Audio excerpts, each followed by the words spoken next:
Já está gravando? Está gravando. Nós vamos começar a nossa aula, tá bom? Está liberado espaço para todo mundo.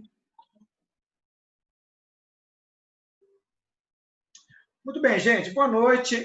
Nessa nossa aula, nós daremos continuidade à temática sobre a implementação das políticas públicas. Vejam que essas nossas últimas aulas, elas têm um foco bem específico. Ensinar a vocês e mostrar para vocês que as políticas públicas educacionais, elas não são originadas, elas não são planejadas, elas não são executadas e elas não continuam ou deixam de serem exercidas ao sabor das circunstâncias ou de uma forma aleatória, seria uma outra maneira de falar, certo? As políticas públicas, elas possuem todo um processo de debate, de desenvolvimento, de planejamento, de execução, de permanência ou de finalização de suas atividades na sociedade. Tá? E aí nós, na aula passada, nós vimos que existe um ciclo, observe, existe um ciclo no qual as políticas públicas elas são desenvolvidas. E nós vimos que neste ciclo, né, enquanto conjunto de passos a serem desenvolvidos, nós temos a identificação do problema, nós temos a formulação da agenda, nós temos a formulação de alternativas, nós temos a tomada de decisão, nós temos a implementação e a avaliação. Cada um desses elementos representa uma fase desse ciclo que nós chamamos o ciclo das políticas públicas, que no caso da nossa disciplina são políticas públicas educacionais. Primeiramente, quando nós falamos de identificação do problema, ao que nós estamos nos referindo? Primeiro elemento, nós estamos nos referindo àquele momento no qual existe uma percepção por parte da sociedade ou por parte daqueles que governam o Estado, né, que administram o Estado. Então, existe a percepção a respeito de uma necessidade, a respeito de uma demanda, certo, emergente na sociedade, certo? Essa identificação do problema significa que existem certas situações pelas quais a sociedade passa, algumas demandas, algumas necessidades, né? Algumas fragilidades ou alguns direitos constitucionais que não alcançam alguma parte da sociedade ou não são oferecidos de uma forma adequada, né? Conforme preceitua a Constituição ou a LDB, né? A Lei de Diretrizes e Bases da Educação Nacional. Né? A partir desse visar, a partir dessa percepção de uma necessidade da sociedade, levanta-se, apresenta-se um problema a ser resolvido.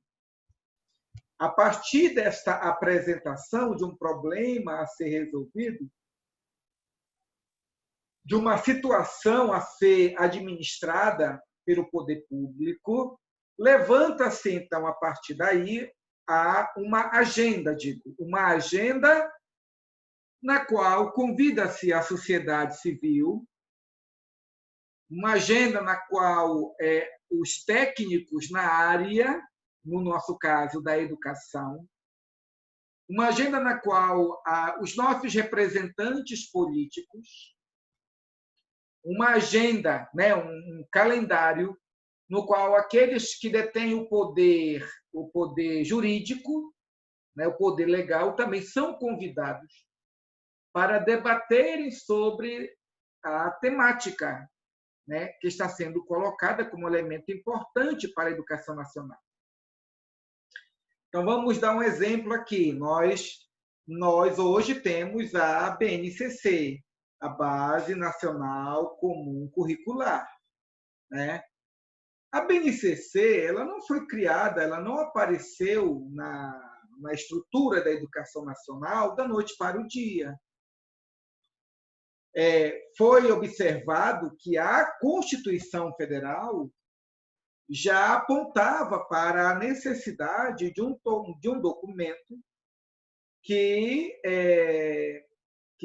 teria sobre si a responsabilidade de reger a educação nacional, né? Estabelecendo conteúdos, métodos, estabelecendo princípios pedagógicos para o desenvolvimento do processo educativo e para o direcionamento da educação nacional, norte, sul, leste, oeste, né? Em todo o vasto território brasileiro. Então, na medida que se percebeu que os PCN, os parâmetros curriculares nacionais, eles eram apenas parâmetros, no sentido de que eles eram um documento oficial da educação nacional, mas eles não tinham o poder autoritativo de estabelecer uma regra, né, fixa, única para todo o território nacional. Então, percebeu-se a necessidade de se estabelecer um novo documento. Quando se percebeu a necessidade de um documento normativo, nós temos a identificação de um problema, né? Muito bem, então identificou-se esta necessidade. A partir daí, os pesquisadores em educação, os doutores, os gestores ligados à educação, os nossos senadores, os nossos deputados federais, né?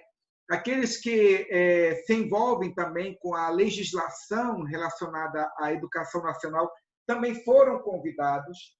E estabeleceu-se uma agenda de reuniões, de debates públicos para se discutir quais seriam as normas, quais seriam os conteúdos, quais seriam os parâmetros a serem estabelecidos para este novo documento que deveria reger a educação nacional. Portanto, a BNCC é fruto de uma agenda de debate, de discussões e de reflexões e de pesquisas que foram feitas a respeito da educação nacional, né? O que era a educação nacional e o que se pretendia, ou aquilo que ainda se pretende se estabelecer na educação no Brasil, a partir da BNCC.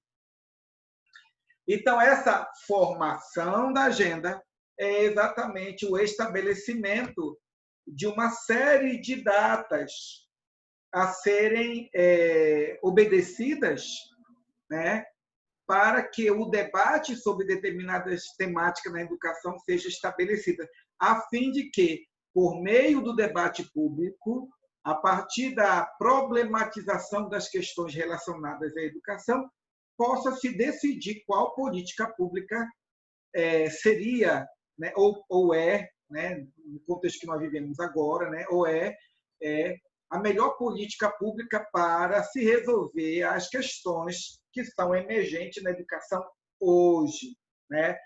Ou quando iniciou-se o debate da BNCC, aquilo que era importante naqueles anos e aquilo que se pretendia para a educação durante os anos por vir, né?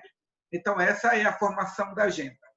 Um outro elemento que queremos dizer também é a formulação de alternativas. O que significa a formulação de alternativas? A formulação de alternativas significa que, né, as questões emergentes da educação demandam respostas que podem ser as mais diversas. De acordo com a experiência, de acordo com a perspectiva daquele que debate as questões educacionais no Brasil, né, determinados grupos podem apresentar as mais variadas soluções para a educação nacional, né? Como, por exemplo, quando nós vimos o debate sobre o Fundeb, né? O Fundo Nacional de Desenvolvimento da Educação, certo? Nós vimos deputados que eram tanto a favor do Fundeb, na manutenção dele, e até na ampliação dos recursos do Fundeb, né, em termos de porcentagem, como também nós vimos deputados dizendo, não, nós somos a favor do Fundeb, mas nós consideramos que não é bom para a saúde econômica de um país atrelar um fundo com uma porcentagem tão considerável de recursos ao Estado, como sendo o Estado obrigado a todo ano, obrigatoriamente, necessariamente, dispensar aqueles recursos. E aí, nesse debate, alguns deputados disseram: o problema do Brasil não é a falta de recursos. O problema do Brasil é, na verdade, a má gestão dos recursos públicos e a corrupção que assola o nosso país. Então, percebam que, quando foi discutido a questão do Fundeb lá na Câmara Federal e no Senado, nós encontramos pelo menos duas vertentes de pensamento, dois modos de pensar diferentes a respeito da relação do Fundeb com o governo federal, os recursos relacionados a este Fundo de Desenvolvimento da Educação Nacional, né? Então, essa formulação de alternativas é o resultado natural da formação da agenda.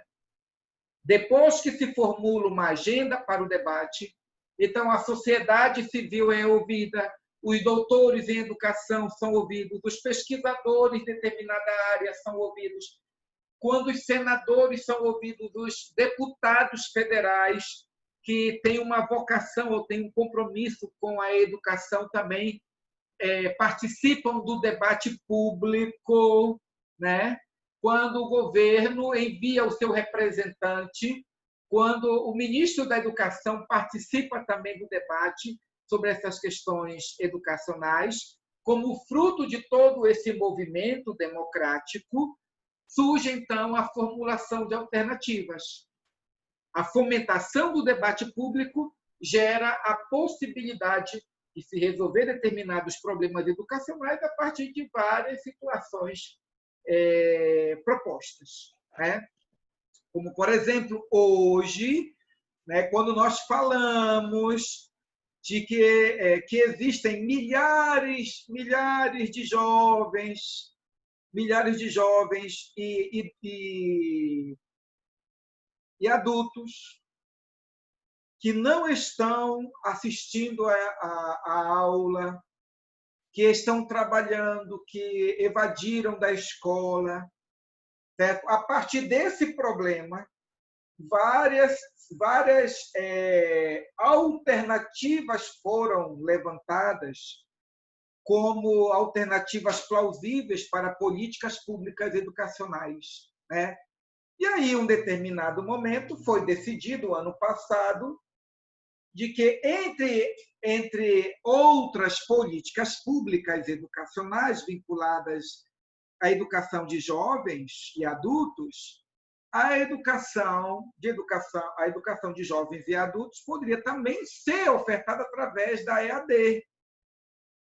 Vejam, a EAD é mais uma alternativa.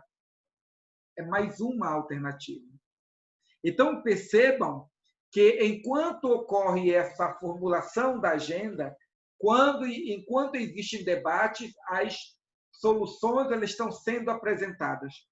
Mas é claro que chega um momento que é preciso tomar uma decisão.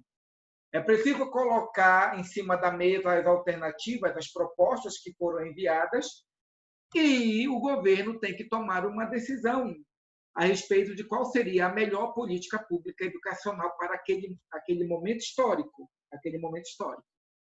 Então, esta é a formulação de alternativas, né? Vou dar um outro exemplo aqui de formulação de alternativas. Né? A LDB 93/94/96 estabeleceu que a qualificação mínima do professor para dar aula para o ensino fundamental é a pedagogia, lá em 96. Né? É a pedagogia. Contudo, o que nós percebemos de 96 para cá, gente? É que ainda existem muitos professores no Brasil que ainda só têm o ensino médio. Então, identificou-se um problema. A legislação exige que os professores sejam formados. Tá. E aí? Nem todos são. Vamos ter que formular uma alternativa para resolver o problema. Como nós faremos isso? Vamos criar o PAFOR. Anotem aí. PAFOR. E o PAFOR foi uma estratégia do MEC de qualificação e formação dos professores que estavam no interior do Pará e que só tinha o ensino médio, gente. Então, em convênio, governo federal, estadual e municipal, em sistema de cooperação, esses entes do Estado, eles planejaram a oferta de cursos superiores no interior do Pará, no interior de Goiânia, de Goiás, no interior de Minas Gerais, do Paraná e assim por diante. E esses professores que tinham apenas o ensino médio, através do PAFOR, puderam finalizar o ensino superior e estarem também de acordo com a legislação. Né? Então, quando se diz dessa maneira, é a tomada de decisão, porque não se pode ficar infinitamente debatendo. É preciso tomar a decisão, porque as necessidades elas são prementes. O outro passo nesse ciclo de políticas públicas, gente, é a implementação. Implementação. E o que é implementação? É o que o nome propriamente diz. Tendo escolhido a política pública, agora é a hora de colocar em prática. É hora de executá-la. É para construir CMEs? Então, vamos construir CMEs. É para construir escolas? Então, construir escolas. É para fazer funcionar as escolas cívico-militares? Então, manda construir, prepara os professores, coloca o regimento, porque vai ser uma escola diferenciada, tem o seu regimento interno, qualifica os professores para que eles possam se adequar a essa nova realidade, a essa nova estrutura de educação, né? Enfim, esta é a implementação, ou seja, é a execução daquilo que se decidiu. Então, vamos imaginar que quando o governo estadual decidiu oferecer a EJA por EAD, né, através da EAD, a decisão foi uma coisa, colocar em prática foi outra. Então, certamente que os professores eles receberam qualificação para trabalhar. Eles aprenderam a trabalhar na plataforma Moodle, fazer as provas, enviar mensagem pelo chat, né? Entrar em contato com os alunos, fazer grupo de WhatsApp, né? Postar os questionários através da plataforma, enfim, os professores foram qualificados para tal. Né? Alguém poderia dizer, professores poderiam ser melhor qualificados, eu concordo, não vou nem negar isso. Né? Mas é preciso que se diga que a EJA não foi colocada de qualquer maneira. Houve um preparo, houve uma qualificação, houve uma indicação para os alunos, né? E é claro que tudo isso está passando por outro processo que nós chamamos de avaliação. Está vendo aqui? Ó? A avaliação. Tendo implementado, toda a política pública ela passa pelo processo de observação a respeito da funcionalidade, a respeito da eficácia, daquilo que se pretendeu através do estabelecimento de políticas públicas educacionais, certo? Então, vamos imaginar aqui, ó, a EJA em EAD ela está sendo avaliada. A EJA em EAD vai permanecer? Não sabemos, né? Qual vai ser a porcentagem de evasão dos alunos na EJA em EAD? E de aprendizagem? Quantos alunos que saíram da EJA fizeram o Enem e conseguiram passar numa faculdade? Percebem? Então, é esse processo de avaliação, é este processo de avaliação que vai possibilitar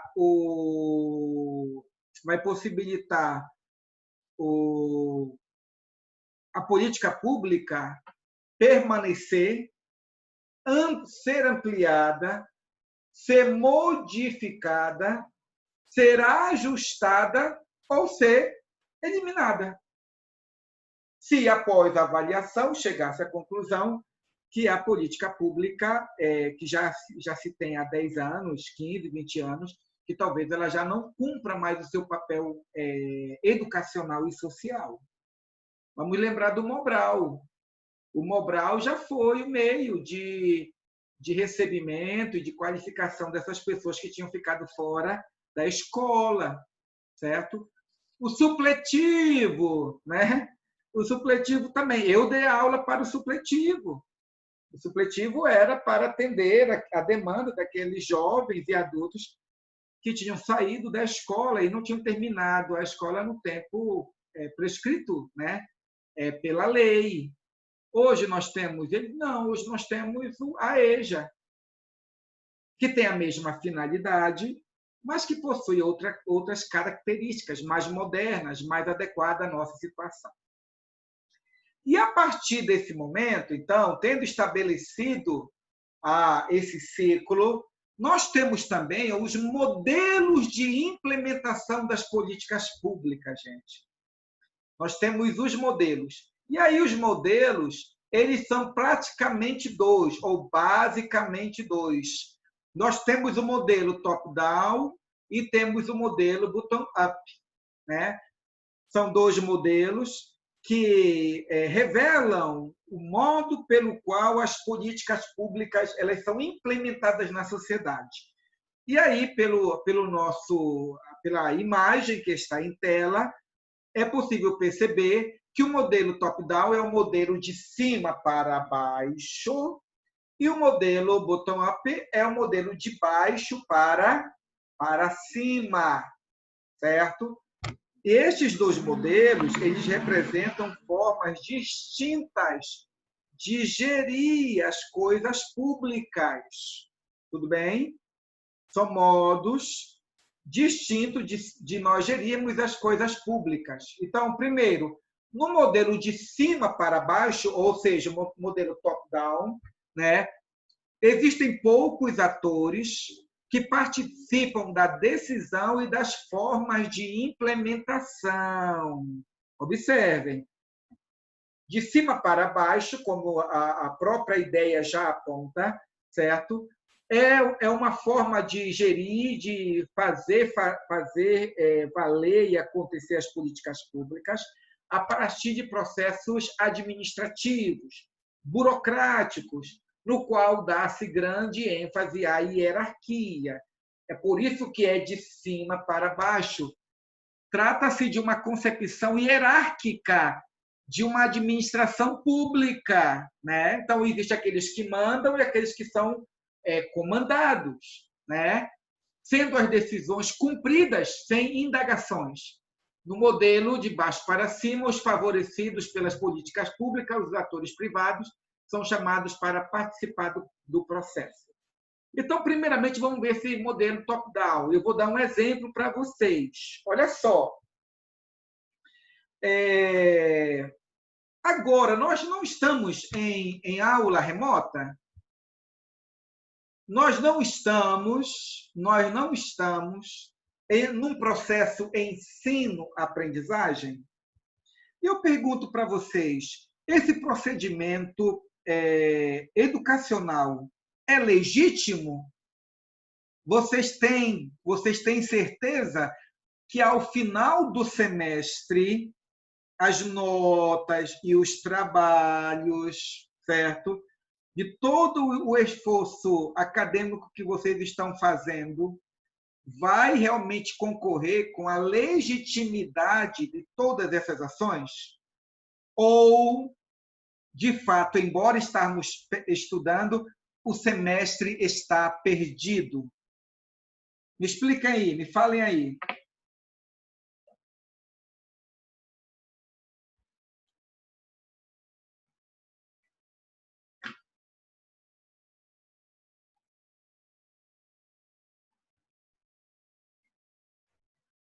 Vamos lá, pessoal?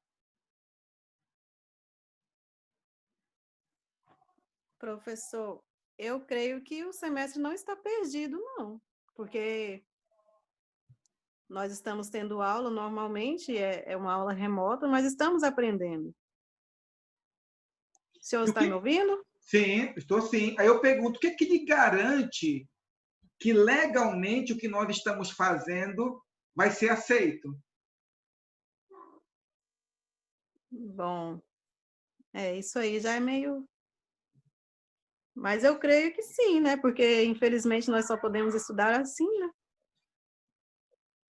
Não é Olha, gente, observem, eu não estou pondo dúvida sobre a legalidade. Eu estou aplicando a nossa situação à questão das políticas públicas, tá? É bom que se diga isso, porque pode ser que alguém caia a internet, né? Aí, quando for amanhã, alguém já mande. O professor Israel falou que as aulas não vão ser garantidas.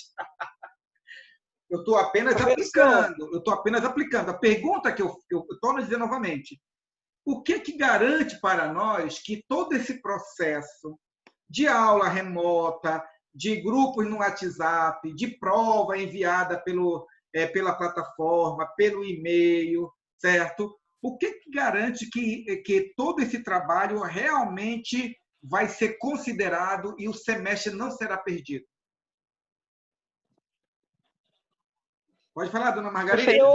Professor, porque houve uma determinação, né, de uma pessoa superior a nós, devido à situação que nós estamos passando, né, e para nós não perdermos, né, o vínculo com a escola, no caso a faculdade. Nós continuamos estudando remotamente, mas nós estamos estudando, nós estamos aprendendo. Aí eu pergunto, dona Margarida, pergunto para a senhora, quem garante isso? É a instituição? É a nossa coordenadora do curso? É a faculdade? A instituição. É a instituição? Não, é o governo, não, que garante que não vamos perder. De que maneira, Simone? É porque eles colocaram vamos dizer, essa forma da gente estudar e não perder, né, esse período de aula que estamos tendo. Como possivelmente ocorreu isso, Simone?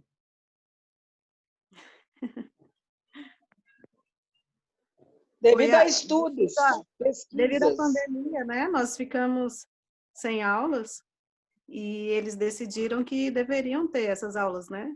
Eles remotas. quem, Simone? Eles quem? Os governantes. Quem? Mas quem? Ou o quê?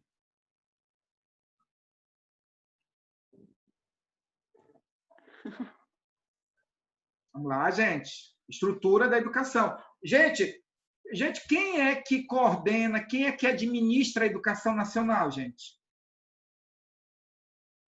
É o MEC. É o MEC, o Ministério da Educação e Cultura. Me digam um procedimento que a nossa faculdade está fazendo que seja contra aquilo que o MEC determinou. Tem alguma coisa? Nenhuma. E se tiver, qual é a consequência disso? Fecha a faculdade. Percebem? Agora eu pergunto, dona Margarida, o MEC telefonou para a senhora pedindo permissão? Não. Simone. Foi de cima para baixo. Foi de cima para baixo. Veio lá de Brasília. É aí que eu quero chegar, gente. Percebem?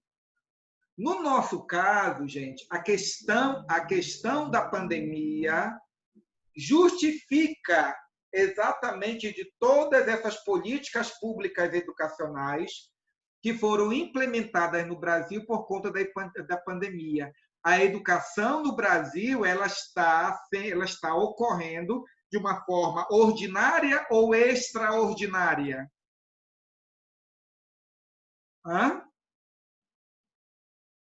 Como é que está ocorrendo? Extraordinária. Extraordinária. Por que extraordinária? Porque o que nós estamos passando hoje foge do padrão.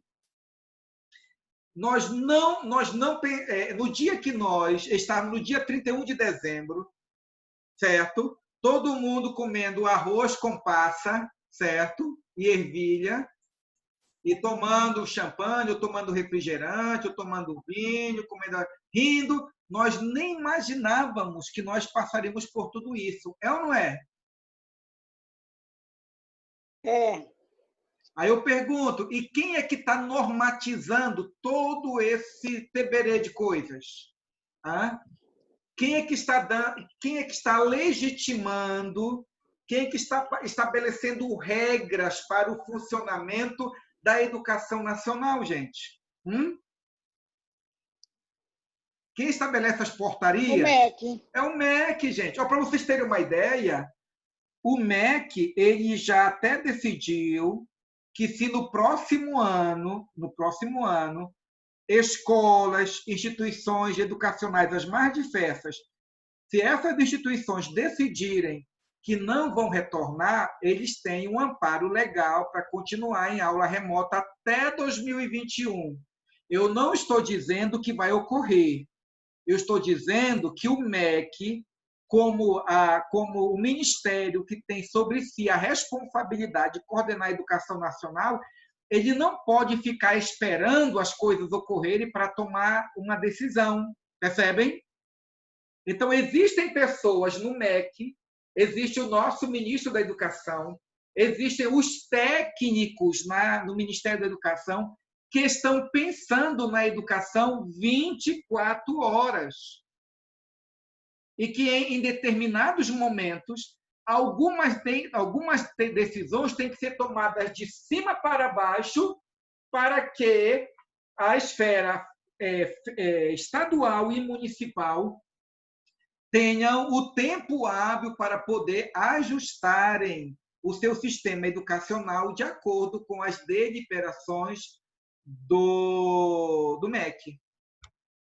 Percebem? Então, existe... Pode falar, minha querida. Então, tudo que está relacionado à educação deve ter uma autorização do MEC. Sim, exatamente, Simone. Certo? Agora, uma coisa importante. Entende o seguinte, que muito daquilo que o MEC desenvolve foi decidido pelos nossos senadores e foi decidido pelos nossos deputados federais. Por exemplo, a continuidade do Fundeb, certo? Foi uma determinação, foi uma decisão do MEC ou da Câmara Federal e do Senado? Quem decidiu isso? Da Câmara Federal e do Senado. Exatamente. E quem vai administrar esse recurso? O MEC. O MEC, gente, o MEC. Percebe? É o MEC. Então, quando nós falamos desse modelo top-down, nós estamos falando daquelas políticas públicas que são estabelecidas de cima para baixo. Então, elas são mais burocráticas, elas são mais hierárquicas, elas são estabelecidas mais sem a participação da população, sem os grandes debates, né? E isso, às vezes, ocorre por conta do interesse político e, às vezes, ocorre por conta do interesse público, né? E, a respeito desses dois exemplos, eu vou falar para vocês na próxima aula, porque nós estamos terminando a nossa aula, tá bom? Então, vamos esperar apenas 5 minutos e nós retornamos. Às 19h47 nós retornamos, tá bom, gente? Um abraço e até lá.